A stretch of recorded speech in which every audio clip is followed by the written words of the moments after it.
ನಮಸ್ತೆ ಬಂಧುಗಳೇ, ನಾನೀಗ ಹೋಗ್ತಾ ಇದ್ದೇನೆ ಅತ್ಯಂತ ಪುರಾತನವಾಗಿರುವಂತಹ ಪುರಾಣ ಪ್ರಸಿದ್ಧವಾದಂತಹ ಶಿವ ದೇಗುಲಕ್ಕೆ. ಈ ಶಿವನ ದೇವಸ್ಥಾನವು ಸಮುದ್ರ ಮಟ್ಟದಿಂದ ಸುಮಾರು 1000 ಅಡಿಗಳಷ್ಟು ಎತ್ತರದಲ್ಲಿದೆ.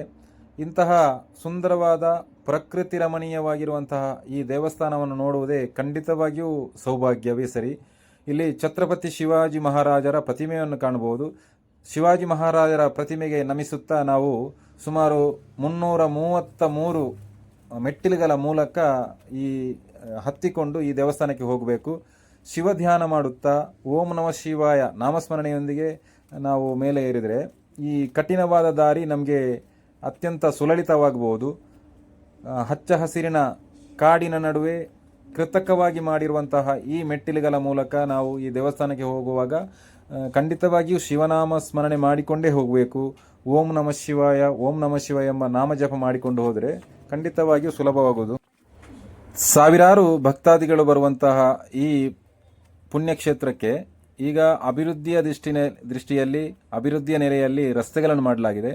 ಇಲ್ಲಿ ಡಾಮರೀಕರಣಗೊಂಡಿರುವಂತಹ ರಸ್ತೆ ಇಲ್ಲಿ ದೇವಸ್ಥಾನದವರೆಗೂ ಇದೆ. ಆದರೆ ಇದು ಒಂಥರ ಅಪಾಯದ ರಸ್ತೆ. ಇದು ಕೆಲವೊಂದು ತುರ್ತು ಸಂದರ್ಭಕ್ಕಾಗಿ ಈ ರಸ್ತೆ ಉಪಯೋಗ ಆಗಬೇಕೆ ಹೊರತು ನಾವು ದಿನನಿತ್ಯ ಬರಲಿಕ್ಕೋ ಅಥವಾ ಈ ತೀರ್ಥ ಸ್ನಾನಕ್ಕೆ ಬರುವಾಗ ಇಲ್ಲಿ ಮೇಲಿನವರೆಗೆ ಬರುವುದು ಅದು ಒಂದು ಸಮಂಜಸವಾದ ಕ್ರಮ ಅಲ್ಲ.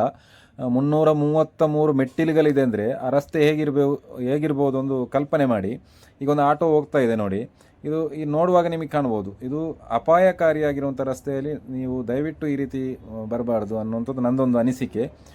ಇದು ಈಗ ನಾವು ದೇವಸ್ಥಾನದ ಹತ್ತಿರ ಬಂದಾಯಿತು ಮೇಲೆ.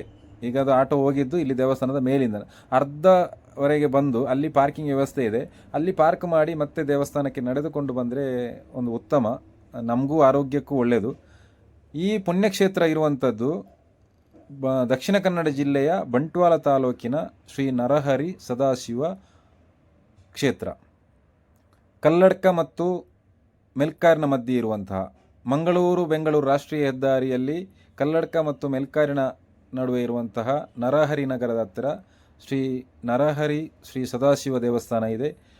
ಕಲ್ಲಡ್ಕದಿಂದ ಬರುವಾಗ ಫ್ಲೈಓವರ್ನ ಕೊನೆಯ ತುದಿಯಲ್ಲಿ ಎಡಗಡೆಗೆ ನಮಗೆ ಕಾಣುವಂತಹ ಬೆಟ್ಟವೇ ಶ್ರೀ ನರಹರಿ ಪರ್ವತ, ಶ್ರೀ ನರಹರಿ ಸದಾಶಿವ ದೇವಸ್ಥಾನ. ಇಲ್ಲಿ ನಾವು ದೇವಸ್ಥಾನದಲ್ಲಿ ಒಂದು ದೊಡ್ಡ ಅಶ್ವತ್ಥ ಮರ ಕಾಣ್ತಾ ಇದೆ ಈಗ ನಿಮಗೆ. ಈ ಅಶ್ವತ್ಥ ಮರದ ಸೈಡಿಂದ ನಾವು ಎಡಕ್ಕೆ ಮತ್ತೆ ಕೆಳಗಡೆ ಇಳಿದರೆ, ಮೇಲೆ ಹತ್ತಿದ ನಂತರ ದೇವಸ್ಥಾನ ತಲುಪಿದ ನಂತರ ನೇರ ದೇವರ ದರ್ಶನ ಮಾಡುವುದಲ್ಲ, ನಾವು ಎಡಕ್ಕೆ ತಿರುಗಿ ಇಲ್ಲಿ ಕೆಳಗಡೆ ಬಂದರೆ ಅಲ್ಲಿ ತೀರ್ಥ ಸ್ನಾನ ಮಾಡಿಕೊಂಡು ಆಮೇಲೆ ನಾವು ದೇವಸ್ಥಾನಕ್ಕೆ ಹೋಗಬೇಕು. ಶಂಖಚಕ್ರ ಗದಾ ಪದ್ಮ 4 ಪುಣ್ಯ ತೀರ್ಥ ಬಾವಿಗಳಲ್ಲಿ ತೀರ್ಥ ಸ್ನಾನ ಮಾಡಿಕೊಂಡು ಶ್ರೀ ನರಹರಿ ಸದಾಶಿವ ದೇವರ ದರ್ಶನವನ್ನು ಮಾಡಬೇಕು. ಇಲ್ಲಿ ನಾವು ಸಂಕ್ಷಿಪ್ತವಾಗಿ ಕಥೆಯನ್ನು ಹೇಳುವುದಾದರೆ, ಪಾಂಡವರು ಸಂಧ್ಯಾವಂದನೆಯ ವೇಳೆಗೆ, ಅಂದರೆ ಪ್ರತಿದಿನ ಅವರು ಸಂಧ್ಯಾವಂದನೆ ಮಾಡಬೇಕಿತ್ತು. ಸಂಧ್ಯಾವಂದನೆ ವೇಳೆಗೆ ಇಲ್ಲಿ ತಲುಪಿದಾಗ ಇಲ್ಲಿ ಶಿವನ ದೇಗುಲ ಇರಲಿಲ್ಲ. ಅವರಿಗೆ ಶಿವನ ದೇವಸ್ಥಾನ ಬೇಕೇ ಬೇಕಿತ್ತು. ಹಾಗಾಗಿ ಶಿವನ ದೇವಸ್ಥಾನ ಇಲ್ಲದ ಕಾರಣ ಇಲ್ಲಿ ಶ್ರೀಕೃಷ್ಣ ಮತ್ತು ಪಾಂಡವರು ಸೇರಿ ಶಿವನನ್ನು ಪ್ರತಿಷ್ಠಾಪನೆ ಮಾಡಿದರು ಎಂಬುದು ಪ್ರತೀತಿ. ಹಾಗಾಗಿ ನರಹರಿ ಅಂದರೆ ನರಹ ಅಂದರೆ ಪಾಂಡವರು, ಹರಿ ಅಂದರೆ ಶ್ರೀಕೃಷ್ಣ, ನರಹರಿ ಇಬ್ಬರು ಸೇರಿ ಮಾಡಿರುವಂತಹ ಸದಾಶಿವನ ದೇವಸ್ಥಾನ ಆಗಿರುವ ಕಾರಣ ಇದು ನರಹರಿ ಸದಾಶಿವ ದೇವಸ್ಥಾನ ಎಂಬ ಕಥೆ ಇದೆ. ಅದಲ್ಲದೆ ಬೇರೆ ಬೇರೆ ರೀತಿಯಲ್ಲೂ ಕಥೆ ಇದೆ. ಅದು ಇಲ್ಲಿ ನೆಟಿಲಾಪುರ ನೆಟ್ಲ ಅಂತ ಹೇಳ್ತಾರೆ. ಆ ನೆಟಿಲಾಪುರ ಕ್ಷೇತ್ರಕ್ಕೂ ಶಿವನ ಕ್ಷೇತ್ರಕ್ಕೂ ಇಲ್ಲಿಗೂ ಒಂದು ಸಂಬಂಧ ಇದೆ, ಅದೂ ಒಂದು ಕಥೆ ಇದೆ.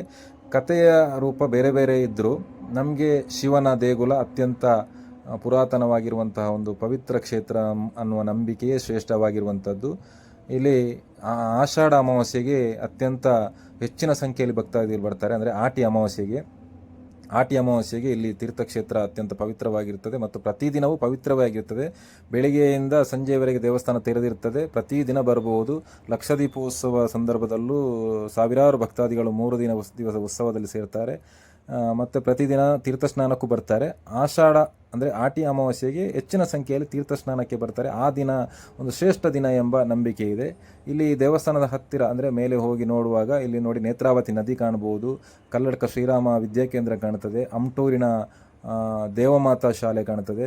ಸುತ್ತಲಿನ ಬಹುತೇಕ ಊರುಗಳು ಕಾಣಬಹುದು. ದೂರ ದೂರದ ಅಂದರೆ ನೇತ್ರಾವತಿ ನದಿ, ನಂದಾವರ ಕ್ಷೇತ್ರ ಇದೆಲ್ಲವೂ ಕಾಣಬಹುದು. ಅತ್ಯಂತ ಸುಂದರವಾದ ಪ್ರಕೃತಿ ರಮಣೀಯವಾದ ಈ ಕ್ಷೇತ್ರಕ್ಕೆ ಒಂದು ಸಲ ಬನ್ನಿ.